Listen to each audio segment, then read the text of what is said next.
numéro 1 ou pas était Ningate. Le problème c'est quoi? Pourquoi traiter de n'importe quoi parce que tu as presté? On se pose des questions. Ce qu'il fallait pour prester dans concert, il y a une cérémonie d'ouverture, il y a Cannes. Il y a critères nini. Tout ce qu'on appelle dans critères. Il y a critères nini. Sélectionner par rapport à quoi? Critères nini, il y a eu des choses qui s'est passées, nous tous, il y a des affinités qui existent entre l'artiste et l'actuel président de la Fédération Cameroun qui est Samuel Eto'o. Il y a également l'aide de son manager Madina Djobouké. C'est un Camerounais. Et ça, ça ne se passe pas dans des conditions des Arabes qui ont critères. Non, affinité belé koti na kati artiste c'est bon yaka obeta yo mwana mai na biso yaka obeta tam super paquet tam super paquet venez sur la mabé tam super sur la mité je ne dis pas que ça tam super les qui n'aura entre les amis yaka obeta makamuna ye pa kola watu musu buzo bate big to na beta à l'époque wana déjà ya zana ba succès ko les gars bill na ba époque wana est-ce que bata bill baba ke bill za numéro 1 ba pa kola watu buzo ba pona si jaune Mido, tout ça na Congo parce que le premier album il y a Jeune et Simba Congo ils a droit chez nous. Il a fallu pour sur dans sa marketing on a qui sinjora. Ngana ba to comment le 8 mars mombo sera na le 8 mars c'est na succès na Kinshasa moi c'est soit li puta mais terrible qui sinjora na tie pa maman zan ba moi ga na li puta zo yemba nzembo li puta afini ba moi li puta sa marketing il y a danger voire même guerre il y a maison na BCBG. Parmi les soldats qui sont toujours à Zanakati, à l'époque, j'ai même pu en avoir écouté na Intercontinental Grand Hôtel à l'époque. Aujourd'hui, pour le monde, j'ai beaucoup à Boukan le beaucoup. Nous avons défendu JB le roi Sankara qui sont toujours à Zanakati, Sankara c'est Kabango.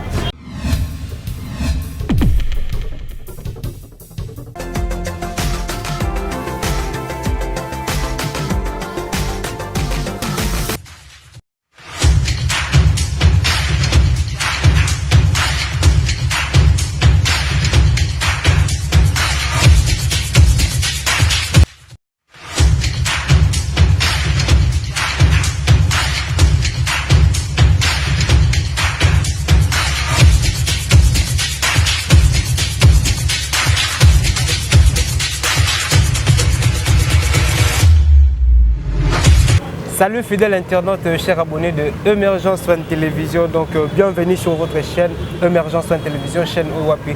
Et mes rabino ba sangwa malamu, mes rabino ba actualité, chaîne OAP c'est le sakabino à tout moment. Merci vraiment Nabino parce que vous avez vraiment branché partout à travers le monde dans Zakana Sengo parce que Naibike chaîne où il a la chaîne où vraiment et ça comme ça là où il s'engage pour les Congolais au bazar à Congo tout comme bazar à l'extérieur du pays. Donc merci vraiment na soutien Nabino, merci vraiment parce que vous avez toujours motivé pour la chaîne Nabino Emergence One Télévision. Donc nous ça vraiment merci Nanzambo à permettre encore aux à l'envie. Et on décose au télévision siko et surtout pébiso bah autour sala musala pour nous permettre Nabino vous allez informer donc Nzamba batelibiso donc depuis au côté déjà 2022 au vraiment Nzambaza toujours Nabisa toujours compris sa biso makasi et surtout force et au sala musala au malamu et 2022 tout tika vraiment na maboko Nzambe mo vraiment so soin du début jusqu'à la fin.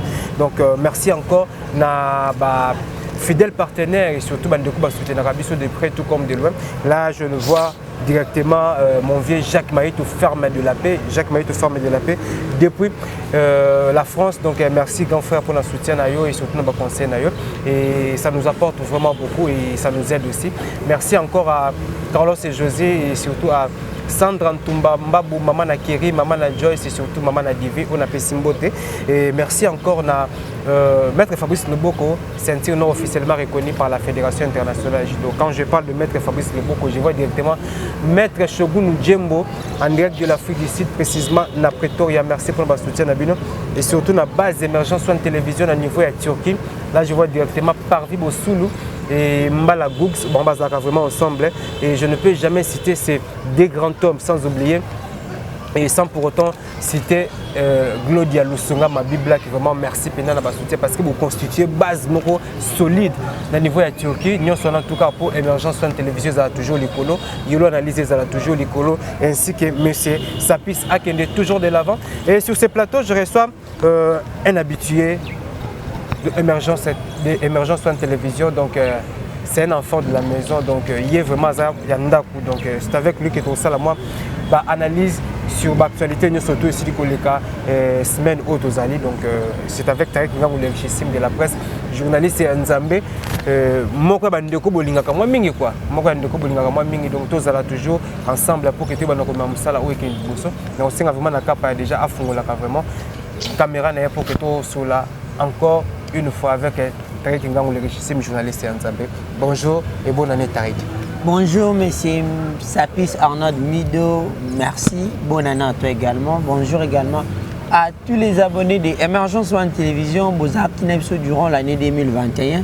Aujourd'hui, nous sommes dans la nouvelle année 2022. Plein de bonnes choses à vous, meilleurs vœux à vous tous.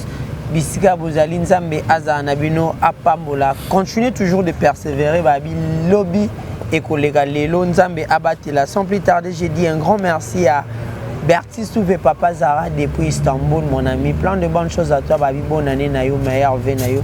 Yo Zarana Tariq Ngango, Ernio Sotika Kangate. Bonne année à toi.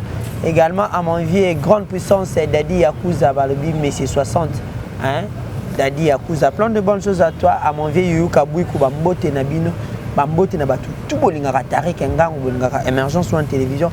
Meilleur vœu également à celui qu'on appelle Papi Sapo, chef de ville. Quand le chef est là, la ville est calme. Hein, le chef est là, la ville est calme. Également, joyeux anniversaire à Evan Isaac Sapo, hein, le fils à papa, le chef de ville en devenir. Joyeux anniversaire et puis bonne année à vous, Arnaud Demido. Je suis à vous. Merci Tariq Ngango, donc parce que vous avez toujours dispo dans Émergence One Télévision parce qu'ils appellent moi quoi ma chaîne pour travailler. C'est avec toi que nous avons vraiment solo, mais tu matériel sur Émergence One Télévision et contenu à l'actualité, tout le monde est dès l'entrée il y a l'année 2022 où tout le monde est l'actualité c'est un peu indéticola la mais tout le monde m'a solo et pour la mokali ce soir. Ouverture il y a Cannes. Bien que l'équipe nationale, soit le drapeau de la République démocratique du Congo, ils ont acquis représenté au niveau de Cannes, mais quand même, moi, je suis congolais, au nom de Fali pour pouvoir aller artistes et musiciens, à qui représenter le Congo. Et ça, là, qui ont comme la participation, il a fallu pour l'ouverture de Cannes.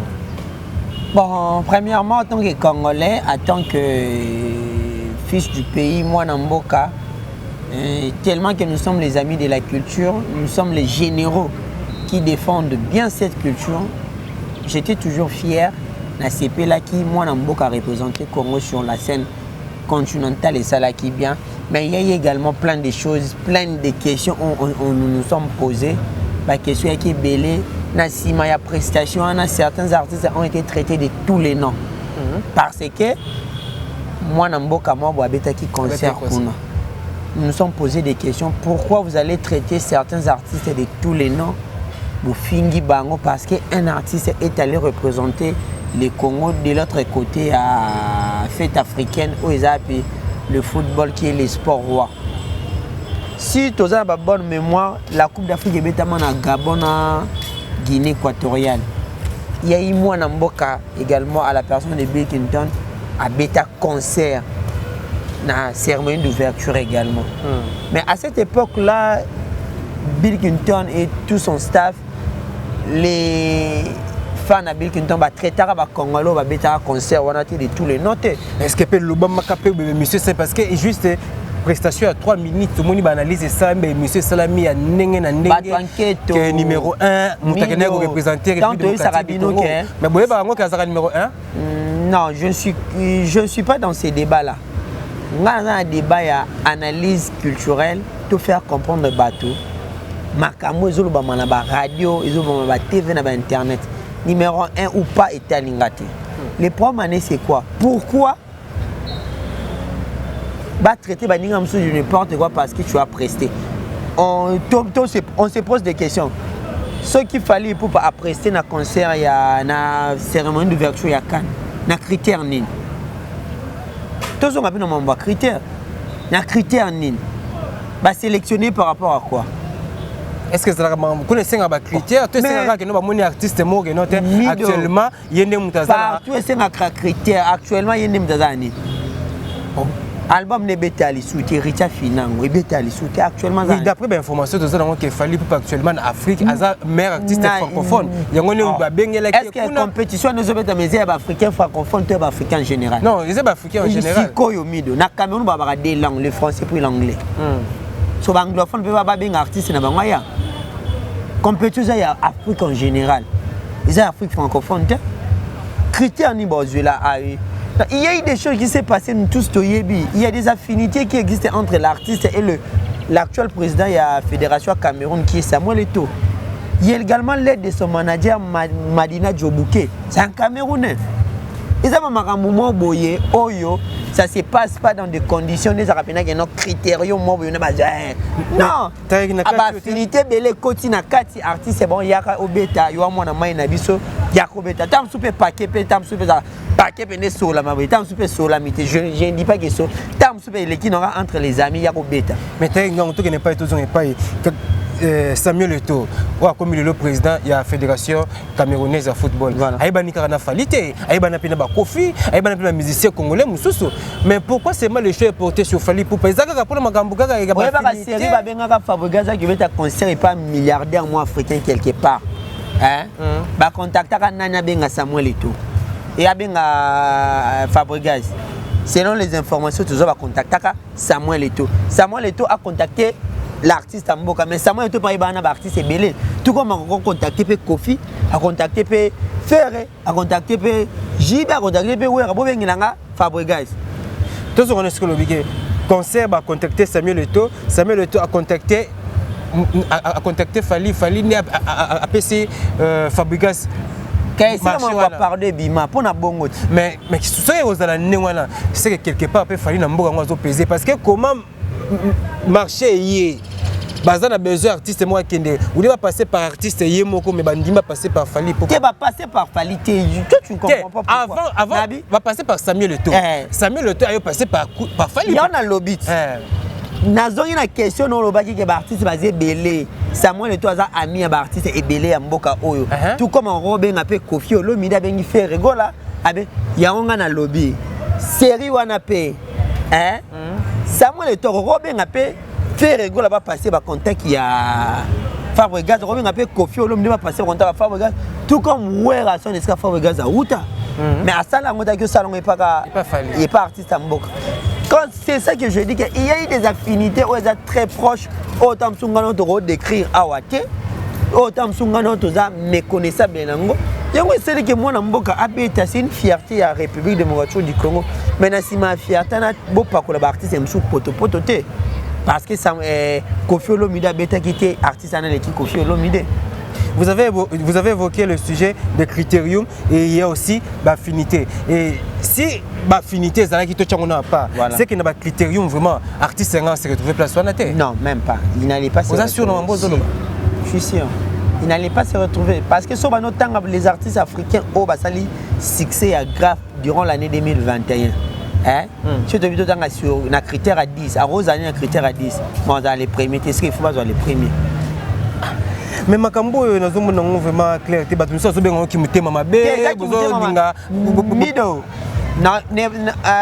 dans le prémisse de ta question j'ai bien dit en tant que Congolais en tant que défenseur de la culture ya mboka na biso bravo fierté nationale fierté continentale biso boyinga boya artiste à mboka te c'est un artiste qui fait la fierté na biso tobi tout temps à 3 artistes à Rosana 4 c'est tout temps au bébé n'a fait rigola Kofi Olomide Inos Bifali puis Feriti Watanabe moins de 5 artistes kilo ya mboka azana 4 mais le problème c'est quoi hein makamuna ye pas ko la batu musubu ba te big to na beta à l'époque wana déjà ya zana ba succès ko lega bill na ba c'est époque wana est-ce que bata bill baba ke bill azali numéro 1 ba pas ko la batu musubu pour na 6 jours non Bill Gouda Betara, il y avait la maman va gabonais na comme les aranani.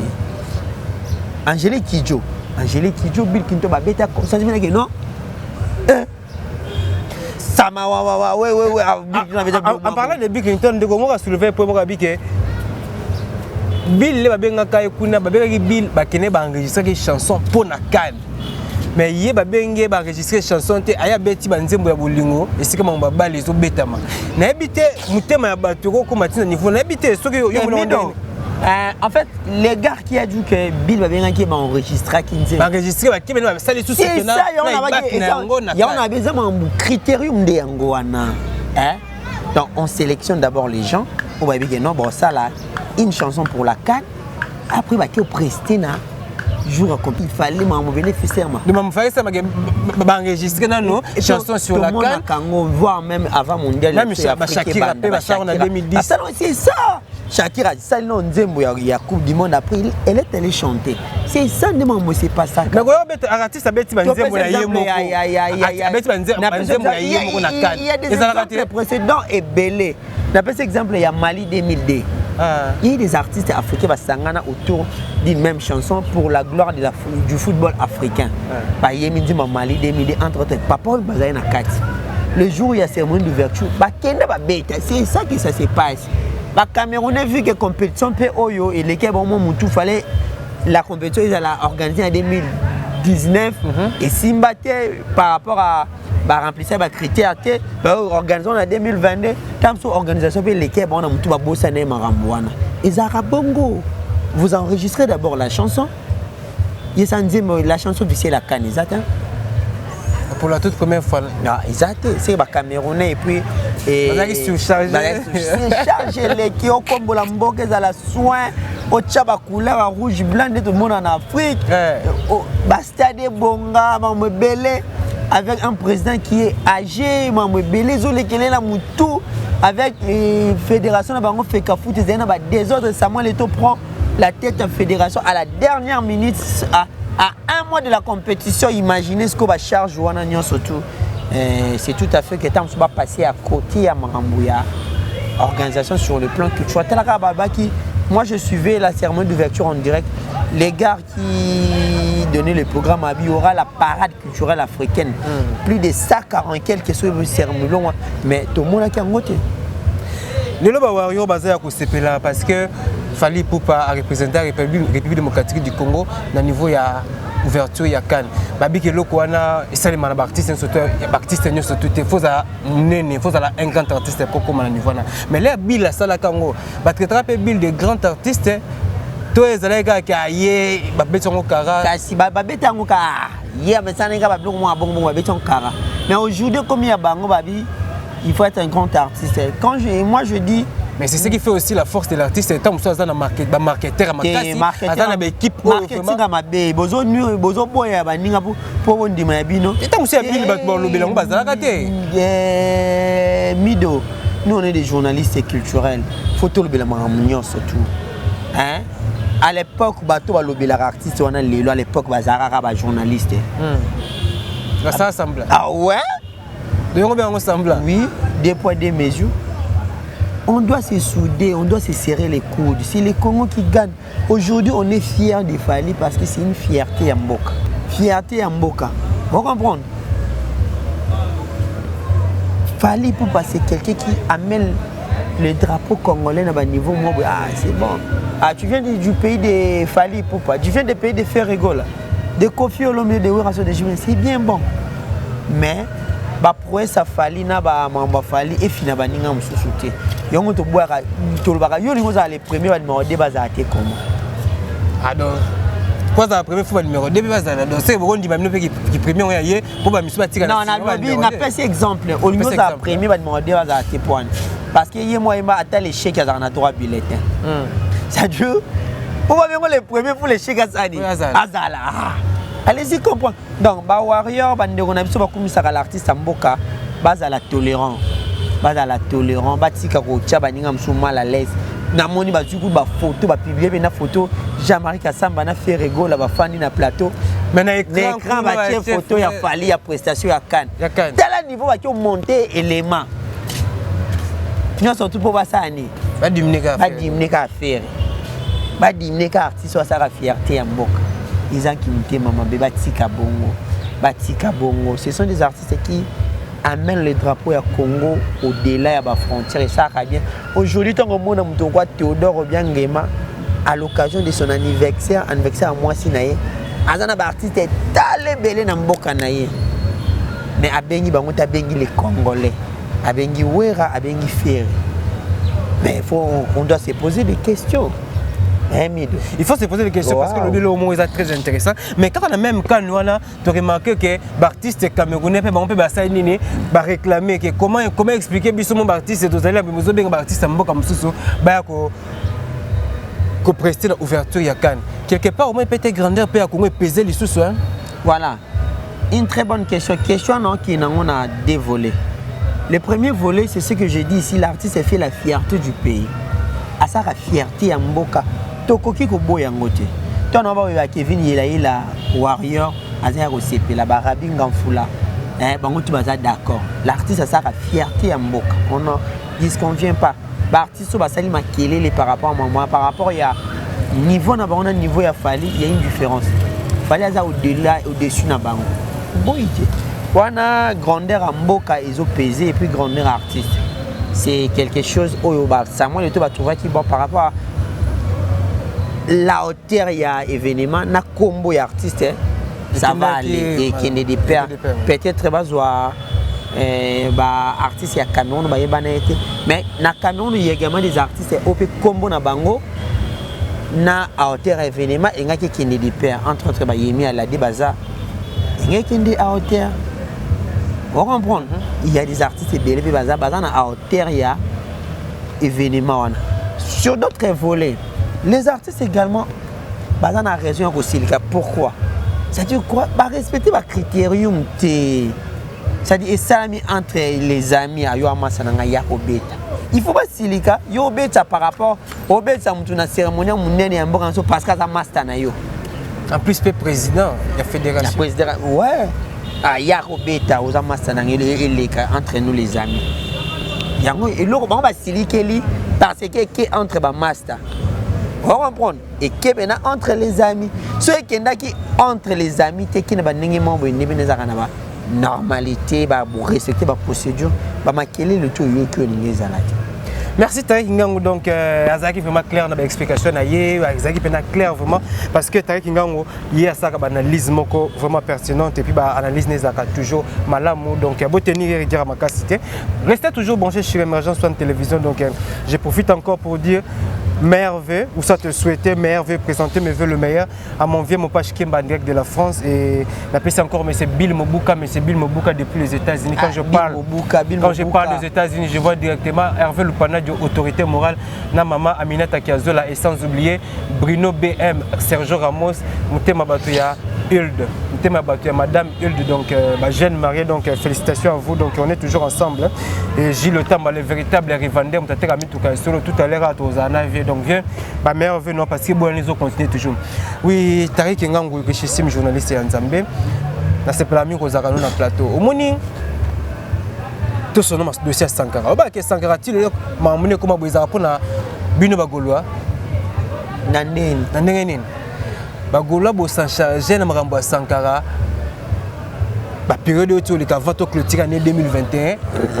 we biso e comme les Sankara bungaki Sankara expliquer que notre dans la maramonaise qui privé plus ma famille naie ma relation naie na madame naie nde ayo zonga Sankara zongi abano bisaba makamoko be o lelo ba ezoka musaka bato Sankara bike il faut wera ya autant ba travailler ni na ndaku Sankara bike après wera son na maison mère ezalaka ye Sankara bike maître ninja azoboma wenge Sankara lobi d'ailleurs ko to wenyango pesa nini ekufa ndembo ekufa ndepe wenyango ekufa donc ndembo ekufa tu OK là la terre te pas voilà ko la te pas tanga bilo mitam na tangelo Sankara nano tangu abi Sankara bini Sankara abike wira forme ya otala kena na ya otala na ndaku te fona otala ke pe na ndaku voilà kaka ye Sankara alobi ke wenge maison mère kufa kaka ye Sankara abike maître ninja azoboma wenge asare logo te na wenge voilà na moko le sous na ekiminga échappé ngai et oyaka athlète osola ah bino bagola ti makambo koma boye quelque part bino pe bosala na kati po botelemela Sankara na niveau moko boye bomisela voir même ba preuve na ba TV te mido biso sengaka te défendre artiste ya biso sengaka te défendre Ferregola nous avons pleinement raison. Sergio Sankara avait attaqué qui na mauvaise cible. C'était la mauvaise personne au Sankara qui a attaqué qui est Ferregola. Na kati yote bakisa le sous kuna Sankara à l'équipe à l'objet du sous que notre héritier zamona malamu héritier ya finga héritier ma position surtout mérité de répondre était donc héritier pena le héritier comme mutu malamu héritier azamu tema ya kufunga mazamu tema munene mais abosani ke ayem ta finga ke donc aye komi kitsana les sous ouais je vais répondre je disais Sankara s'attaquait à une mauvaise personne. Pourquoi mauvaise personne? Ferregola nde gouvle go ba simba ba poto po wengi maison mère sani etelema ce qui Sankara lelo aliaka mbongo maison mère Batu Basala est fort à 70%, à 80%, ils sont musiciens. Il y a un baraté, abina raté, abita rambunda, té à ça que l'autre. Aujourd'hui, ils ont bénéficié. Ils ont privé à Ouera. Non, ils ont privé à Ouera. Ils ont musala à maison mère. C'est-à-dire travailler dans la maison mère. Bah privé à Ouera, ils ont bateau, bah travailler dans la Ouera, dans de la paix. Soit au dans la Ouera, aux États-Unis.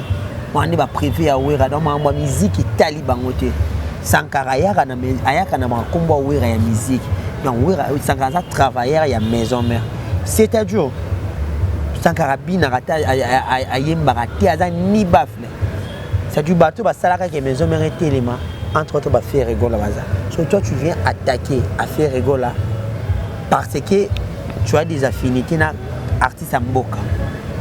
Vu que Ferregola entre guillemets est concurrent, artiste Mboka entre guillemets concurrent à Ferregola. Toi tu veux t'attaquer à Ferregola pour que ça Ferregola monte ma passe. Gola boti côté, gouvle gola boti côté, iboula mouyaka boti côté, on va t'attaquer. On va t'attaquer parce que artiste ça c'est un artiste respectueux, un patron que ça laisse sa famille, laisse sa belé. Vous comprenez? Quand on va bon faire dans Francine ma vie puis m'a coiffé bon c'est pélaté. Greg aussi les Laurentiens derrière des Lorient bon c'est pélaté fois c'est les cabas tout na tarik botika mutwana lo baboendeni. Gouvre le gola boyo kaite. Trésor beaucoup nzoni kamba na kati ya Liège na Belgique aussi les cas. Yango monaki ba gola to yaki ko zongisa kaka vérité zaka polé. Yaka lumière. Lumière ka nezongaki. To zongisi ka na nzela. Après avoir raison zone indienne, tout le monde explique yo nous en faut défendre la maison mère. Parce que maison mère est sala yo ozala ozalelo. Yo zo défendre maison mère dozo qui défendre moi na bandal. On défend des artistes Mboka. Soit le bas officiellement qui na longue mission maison mère et na longue porte-parole maison on a porte-parole il y a F victime. Allez wansko tout le monde bête la bena Gaulois warrior directement. So yo wera na kacha wera son moment wera son affaire et qui me kota ba boma H de guerre maman c'est comment bien so yo biso to critiquer zo me le to critiquer maison mère or que maison mère abatu et l'autre côté vous comprenez yo mona ka ba gola tout s'en charge na yé to bimisa ba défaut na yé à la place de défendre maison mère zo défendre F victime à la place de défendre wera son zo défendre artiste Mboka qui on te lukele makambo ba ngo ya biso ni yé mo suspension wera c'est tout à fait normal baba wera za batamayele aba papa mbimba baza bana mikolo comment moi na yo kumisa papa mna nda toki no kumisa papa musu papa na mtafuta ko minerval pana mtafuta ko minerval ke faut papa mna nda ka silika honore ton père et ta mère et tu vivras longtemps ça m'a goûté le bon la Bible Ephésiens 6:1 hein on comprend n'est-ce pas que ça sera le goût à honorer bien sûr mais honorer sous papa tout le monde honorer no mutu mususu. Vous comprenez? Nous avons des parents baza honorés pour un temps pour un moment où voir c'est bon. Ah si cool. Faut continuer longtemps à souka. Nous allons baramino na eke eza maison mère ici la succès. Ndé mo bi d'ailleurs maison mère ngo kufa na ngo. Si porter charge orchestre na bango. Les orchestres na sont mido ngana to zana ki chassa orchestre les maison mère na succès et salate. Il a l'orchestre le plus populaire de la République du Congo. Puis le seul orchestre où est produit par artiste Makasi Petit Siko. Les artistes productifs, il y a Lelo Bazaba na maison mère. Na ba Koko maison mère. Ta misi tina Koko. Il y a ça orchestre ne misi Koko na mboko. Exact. Bina Filaza Koko maison mère. Patrick Bekam a Koko maison mère. Giscard Zanotti Koko maison mère. Nicodème Koko ya maison mère. Chiquito Koko ya maison mère. Balotelli Koko ya maison mère. Materazi Koko ya maison mère. Gianni Pacha Koko ya maison mère. C'est-à-dire les orchestres ils ont contenir valeur na kati. Les orchestres ça mérité ba respect. Oki ba langage ya Kisinjo raté par rapport à quoi attaquer Sanka. Il faut beaucoup de respect na Werason. Aïe parce que Werason a salama en danger. Bien sûr que les gens sont fatigués, mais si trop mazam, ils ont respecté. Azam, ils ont respecté, parce que Sankara va respecter. Ils ont sali au niveau, surtout, mais ils ont scellé haut. Quand Sankara de Kunta, total émission, on va tourner Sankara. Sankara de Kunta, Marambo, les Granate, le Baralubako, Salago. Oui, Raïbango. Abi oui, les orchestres n'est pas Barango, mais à tourner. Igwe le roi de la forêt Marambo Sankara les Kanate va salaka. Igwe le bique noté, on est ma comédie naïe, bloc on a beau pesa on peut attention te, on est ma comédie naïe ça. Mais Mido Sankara c'était mon tabou ça n'a pas maza confusionniste. Hein? C'était un confusionniste et à ma casse. Tellement bon ça na ba TV ça va confusion totale. Au yo le la Marambo maison mais perdre beaucoup de la faille. Sur le la 10 orchestres.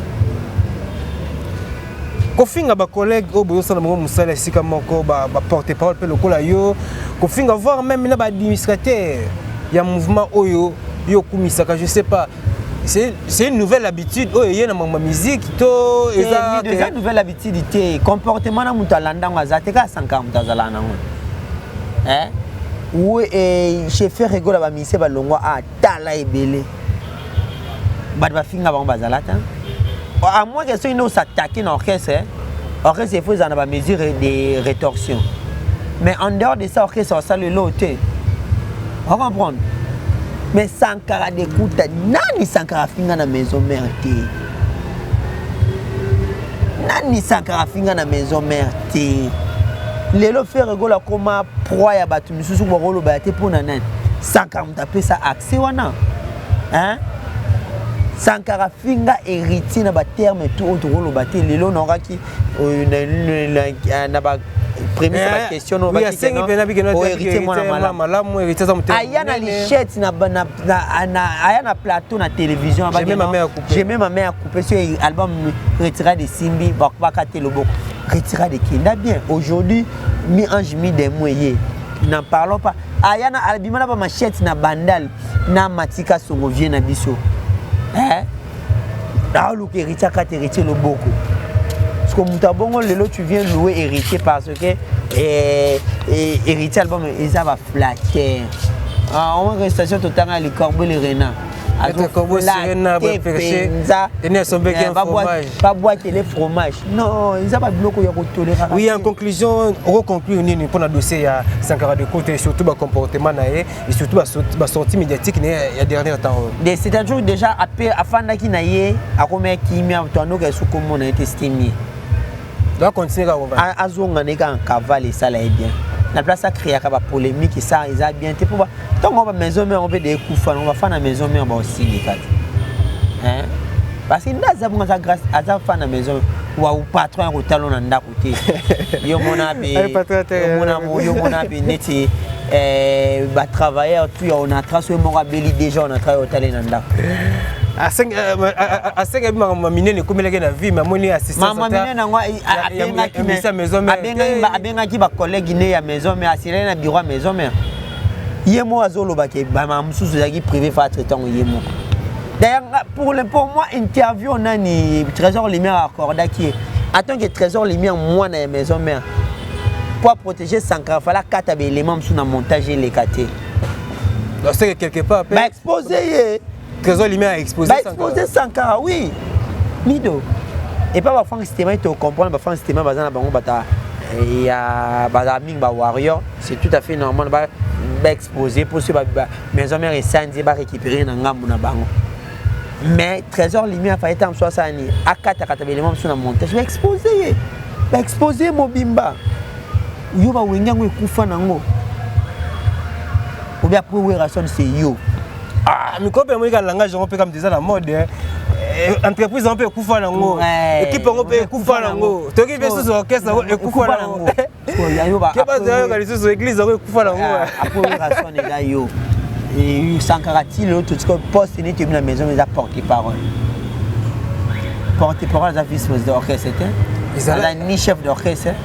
Ouais Rabi, ouais moi confirme que après la maison mais Izarabi après ngai na maison mais amoni musuti à part na administration au moins na maître ninja za kuna mais président ka mo na maison mais vice président za gâté na chef d'orchestre qui papier kakol ça regarde coup de s'autoproclamer s'autoproclamer à la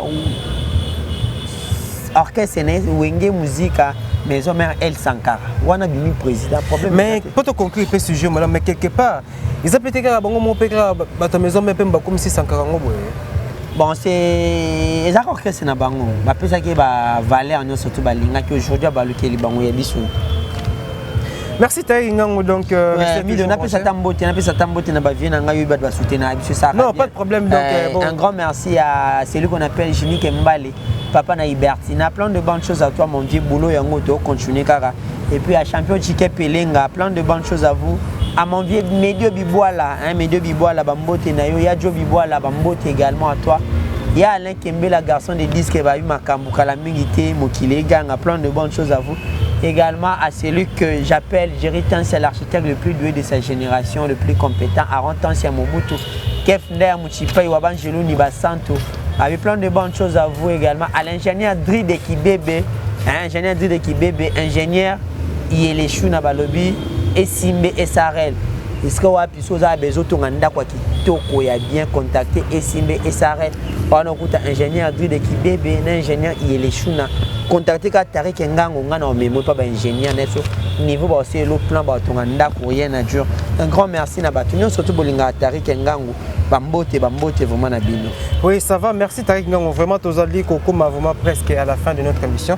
Et juste moi sujet moi qui est quand ngato selon entre bisomba parce qu'entre Sankara pardon entre Kisinjora na Blanchard Mosaka pe to kuna pe moto pe peli lisusu kuna Blanchard Mosaka les gars qui atenaki ba propos moko peut-être Kisinjora sepelaki na ngotel que musala Kisinjora na Prince Bakali basala kawana on est qui porte-parole tiwana et bon basar ba meeting bon sanga soutien bon sanga kilo meeting wana meeting ya lobi ki on est ba meeting basala ka bon meeting eza bon sanga soutien bon sanga kana je pas ya lobi bongo donc du genre qui ba ventir basala ka quoi basala ba ventir ya utiliser qui terme meeting donc mambasaka nza ba ventir za ba comédie ou mambasaka basala kana Kisinjora pe ya lobi no ya kolobila bango pe bongo te Kisinjora pe lobi ufaki ya lubana Kisinjora bi ke bonge pe BCB ya orchestre pe utese kufa nango parce que mon moto to loba pe ka mikolo yango ya ka mikolo za ka non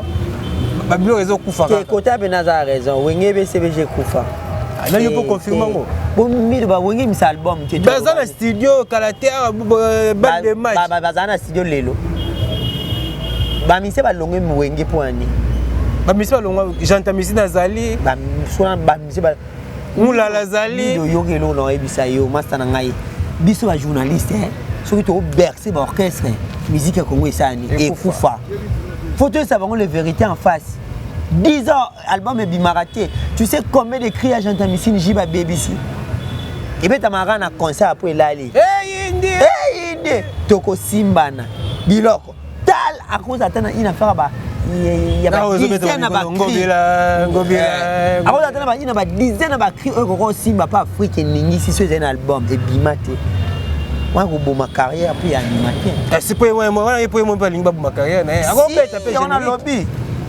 ako beta pe générique tango ba longwa Mignon Abraham Chino Caporetti Nono Fuji balonga pour l'album toi balonga pour mais l'orchestre n'est pas productif sur le plan des albums Mido Soyons sérieux, 10 ans, ils ont l'album. Michael Jackson, Anthony. Ils ont stratégie à mouvement. Papa chéri, papa chéri, avec un concert dans la ville de Bayaka. Les concerts, on met à chaque week-end. Même à chaque week-end, mais papa chéri, tu le sais, papa chéri. Papa chéri, nous avons beaucoup de respect pour lui. C'est un grand artiste de notre pays. Mais à la productive et puis à la actuelle. À la actualité, papa chéri n'est pas dans l'actualité. Bon, moi ça le ban TV faut pas le barango. Mais pas dans l'actualité, actualité va le net va le belani. BCBG le belani non na ne pas na TV. BCBG tigala orchestre polémique. C'est polémique moi concernant et concernant orchestre na bango. Ndé biso va jouer ce que nous luka Moussaka répondre na polémique wana. Mais sur le plan il y a actualité, il y a disque bazar na marché té. Oh, mais tout est ma solution. C'est moi Vital Camer et maman Mida beaucoup de respect na bango. Et bien parce que Amida Azala de l'autre côté, il crée qu'il va polémique à maman ba Kofia wa.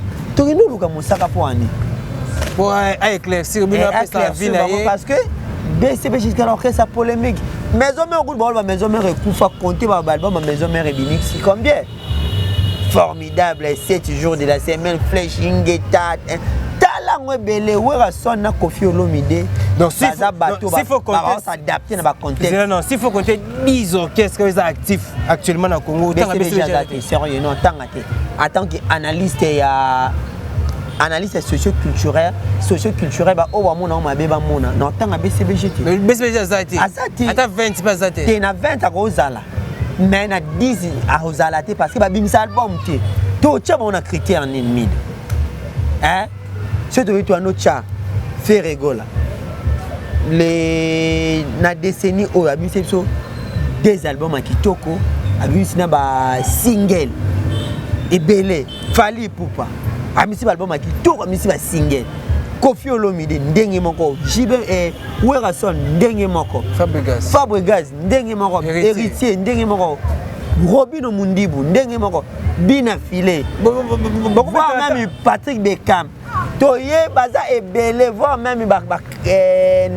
pendant les missions sont tellement nombreux mais BCBG Azata donc quelque part BCBG a décevoir si à décevoir public à une grande vitesse. So, et là on peut inspirer un peu plus une question moi d'après yo la guerre penait à Wenge à JB Nawera qui est le plus grand vainqueur? C'est Werason. Comment? Mais les résultats sont là. Les résultats sont palpables sur le terrain. Vous regardez ça moi on va faire rigoler les capitaines qui amènent la rumba congolaise au bon port. Jibaza moi nyabimisi un niveau wana. Azata le jiba boti moi na terre visiter. Wera bimisi héritier wa ténèbre l'homme de mi-ange mi-démon. Na moi la mission na Kinshasa na lobango la émission tout album est le roi mi-ange mi-démon ezati. La coyote. Donc si je comprends bien si je comprends bien Werason a transmettre énergie na bana nyonso le plus grand vainqueur ya Wenge c'est Wera parce que Blaise Boula yemoko Didier Massela yemoko Alain Makaba yemoko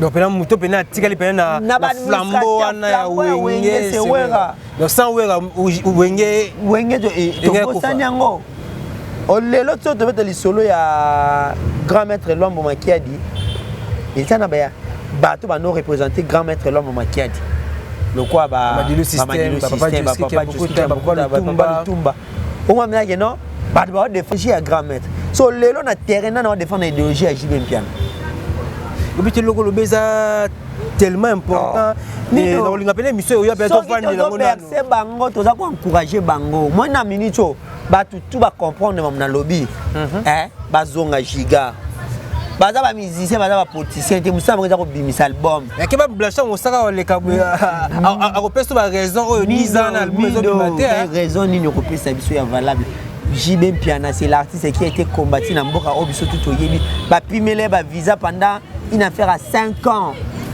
abima libanda mboka akina espace Schengen te mais va bimisa album aki toko anti-terror va ça en Afrique du Sud. Anti-terror ça banzimbo lokwa ba Gimbwala ba clin d'œil depuis Okenda ba Viking Tsongi ba nungu Sadio Congo sikoyo au moment où tu as coincé entre autres ayokana régime parce que azaki muta régime ya azaki proche na bana Mobutu selon les histoires to yoka awa azaki proche na Bemba ba blongo mo bongo régime a passé au papa Tshisekedi a remplacé ba be coincé mijibe ba bimisa ba album pour na période one bon na minute okutu on peut dire que régime isa tolérable favorable aussi okuta to lobby no ba otika loba au moins était que jiba mon sakata yo loba avait na so to respecter beaucoup mais pas pesa ndi papa chéri conseil ba longola c'est que on mona moyo te que ça répétition yango ne boma we bomi wenge c'est que ay na combien $5,000 tout ça publicité au beau sang publicité ça visibilité tout wana je n'ai pas dit que ça maloba ya vrai mais ça Baba Toyoka entre parenthèses. Un grand merci à celui que j'appelle Rigen Pamoudeni, mon ami. Zadio Koro, le seigneur de la ville également. À Bureau de Nzambe à Missouni Babi. Eric Punga, Motema Nancy Tobo en direct de Luanda. Bureau d'Azotu Nabino, Bureau d'Alobi. Venanga Acher à Kenda, venanga Acher à peine à Rosoate. Également à Gloire Kivata, Gloire Kivata. Gloire Makiala, Aqua Besson et mon ami, autrement dit Yaya Touré Nakacha Luanda. Plein de bonnes choses à vous. Debout Mumbele, Debout Mumbele. Pour un amont directement, Yaya Villa, Joe Liba Chuki, Anderson Dinganga, Debout Mumbele, Bosimba Mumbele, Ekosala, Kitoko, Mats Bakaki, les super mecs de Paris. Plein de bonnes choses à toi. Boa vida, Clovis Amipala, Papa na Chloé Bambote Nabino, l'architecte Géry Tansia, Balobi Mumbele Namaboko. Plein de bonnes choses à vous. Merci Tarek. Mais la question on dit na répondre na mambo ya Nzora te. Oui, maman Nzora papa chéri quoi. Non, par rapport à Kisinjora na Bakali Bakali c'est un confort à ça comme ça là n'est bien. Ça comme ça là bien, mais moi puis mon basalara, ils à côté de la plaque. À côté de la plaque, ça va créer ba buzz na bango. Bien sûr qu'ils a ba buzz mais quelque part ça diminue également le valeur de la profession. Moi je parle plus de la Bakali, na Kisinjora parce que Kisinjora journaliste était. Je parle de qui de Bakali. Ah mais quoi arranger quelque part, c'est un ami tous alane yo yebi to partager à faire et ça va bien. Na lobela rien on peut boy. To lobela on peut surtout ça boy. Ah mais kakota mi bon c'est ça va bien mais Dieu na bango ça la kitoko. Écrire beza bien ça va bien. Mais tant que tu me souviens mon na valeur Bakali mais ro qui t'attend sous bosiba boité par rapport à surtout moi c'est pas ça na Rwanda. Toi et moi, tout solo, moi privé, et ça a pu moi propreté. Mais, quand critiquer, on a dans un extrême niveau, parce que ça a bien. Parce que si je suis mon marketing, et moi, le bac, on a l'équipe à Zati. Mais Blanchard, mon marketing à ça là. À part droit chemin. Marketing, album, le roi droit chemin. Mido. Tout ça na Congo parce que le premier album il y a Jeune et Simba Congo ils a droit chemin. Il a fallu pour sur ça marketing on a Kisinjora. Ngana ba to comment le 8 mars mombo sera na le 8 mars c'est na succès na Kishasa moi c'est soit li puta te mais terrible Kisinjora qui na tie pas maman zan ba moi gaba na li puta zo yemba nzembo li puta afini ka ba moi li puta ça marketing il y a danger voir même guerre ya maison na BCBG. Parmi les soldats babundango qui se disent à Nakat, na bossa na à l'époque j'ai même piana bakutena Werason na Intercontinental Grand Hôtel à l'époque aujourd'hui Pullman Jibaku ya buka na loboko nda défenda Jibé le roi Sanka et qui se disent à te Sanka kuto c'est kabango à l'époque émission Euro Show na martable donc qui se disent à ça la marketing à danger. On est à port dans la musique à Congo. Merci Taïk Nyongo, donc on est arrivé à la fin de notre élément de cet après-midi. Donc merci de répondre et présenter notre invitation de cet après-midi. Donc merci vraiment de retour aux la biso. Donc vous avez vraiment branché. Continuez toujours à lire au Bozan et surtout na bonne habitude de Bozan et toujours émergence sur la télévision. Donc merci Nabino, merci de soutien Nabino et n'apprécie vraiment Mbote Makasi encore na l'espace qui tourne. Il y a Ser Nabiso artiste Mounene Animalanga Moni moi si Nzambe donc Moni moi si donc pour ça ya komelaka awa quoi donc on apprécie vraiment Mbote c'est parmi les artistes PM Minene il y a République démocratique du Congo on a côté art dramatique, c'est ça? Voilà, art dramatique. La dramatique de la théâtre, ma bokeh. Voilà. Donc, il y a côté ma bokeh, donc, merci vraiment. Bandeko tout bazalaka toujours on après pour na kosunga biso là je vois Francine Ndombe ainsi que Kandi Chama va parler avec le BC Viali Konda il dit match oui mais ça toujours pas dans émission hein Viali Konda nazo mido Viali Konda toujours la émission na bungsa numéro na yo master na ngai na émission j'ai fait na changer téléphone numéro de tikale na téléphone wana na enregistrant un peu na Gmail tu na regretté ma bien donc non, Luka, Viali Konda, il n'a pas de l'émission, comme la Tariq et ça la bien. Comme la bien, ça la bien, comme la vraiment Tariq donc. Comme la même yo.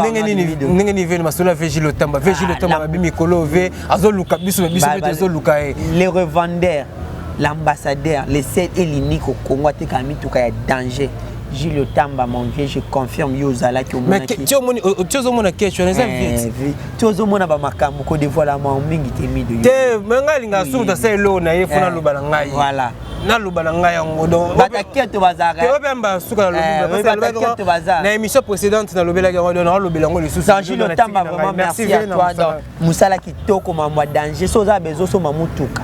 Oteka mutuka pe suna kishasa. Contactez Gilles Tamba, il va faire le boulot pour toi et ça la TikTok. Un grand merci également à celui que j'appelle Cette Soif, Cheddar, Diamant Noir, André de Nicosie, Nakacha Chypre. Merci beaucoup à toi mon vieux également à Lévi Fouka, mon ami Babi Lobie Koleka Lelo, grand médium Babi Tokobeta. Oui, merci vraiment. Ouais, Gilles Tamba, moi qui n'ai solution, on a taillé, on a dit que tout à l'heure, on a fait un benga, vraiment, appelle le Kokatiote, on a fait encore un mot de sous na maître Fabrice Loboko, ceinture noire officiellement reconnu par la Fédération internationale de judo. Et sans oublier Aristote Missimi, ici c'est Paris, donc Mouto Vena. À mon avis, Lionel Messi, on me dit pourquoi Mouto vraiment attend Messi à tout moment. Donc merci, on a fait du sous. Gloria Lusonga, ma Bible, que meilleur Venayo, et on a fait vraiment monter encore et soutien ma cassina. Fondation Fodem de 10 Mandungu, donc tout ça toujours on a parce que dimanche, tout ça on a des centres Morizalia.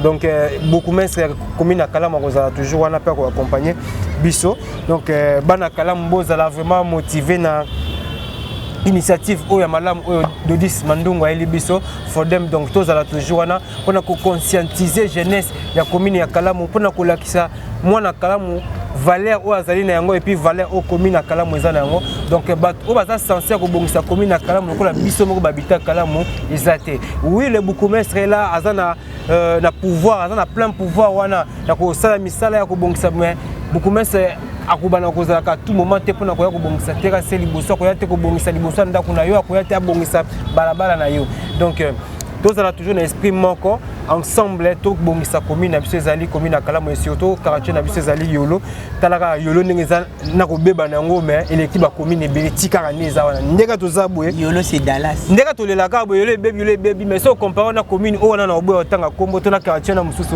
to l'équipe ba ngaka alors faut to protéger yolo ngo ya biso yolo na liste za kana pona bino ezaka toujours na pona ko sala valeur pe ko sala vraiment fierté à yolo donc on a pesi vraiment mbote pe na sengi ba groupe tu à yolo tous aka toujours bomoko na pesi mbote encore na mon page Kemba mon vieux depuis la France et na pesi mbote na Sandy BKT toujours dans ma commentaire aux arabes donc merci continue toujours Molende toujours na pesi encore un mbote na Ereka Mwanda ainsi que na Igor Foulou mais depuis Australie na pesi mbote na Daryl Kanda mwana ya yolo solo donc sur avenue Bolombo Daryl Kanda wana kapaya Daryl Kanda wana master nanga hôtel ngoba aba Tariq Daryl j'ai perdu les numéros également comme langa ça la bien Daryl Kanda mon ami mwana yolo ya tongo ngale na bolobo donc ngane mina zo ngukutana beaucoup de na yolo ana Suisse beaucoup de na yolo bokesko stade on fait na Colombie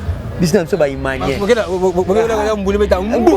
est-ce que vous voulez dire ça Daryl Kanda mon ami quand je dis Daryl Kanda je pense directement à celui que j'appelle Al Mike Bombole Masananga Mike Bombole André de South Africa Bambo tu es meilleur bonne année à toi également. Oui, je profite aussi de dire vraiment un bonjour et meilleur vœu aussi na base émergence sur la télévision au niveau Afrique d'ici là je vois mon vieux Dadi Biando Zitobo Biando Namoni Morga Biando Namoni donc tous les toute la famille bien de Rodin, Bino tout na pesi Bino Mbote, nous sommes toujours ensemble et maître Shogun Djembo na Pretoria, merci na Bino. Donc tu comme vraiment na souka émission, donc vous s'abonner massivement, Mbote dans la pesa qui oui, va s'abonner massivement pour la chaîne tombe la chaîne, boy makaba émission ba conseil na Bino pour ça et na robo ça raté, il y a ngai Dolimbenga mutema batu ya tonton partout na niveau ya Norvège, donc na lobara toujours que le destin est plus fort que les sentiments. Donc, voilà. Nana souk satana équipe présidentielle à Bagolois. Ok. Voilà, Tara doit soutenir Bagolois.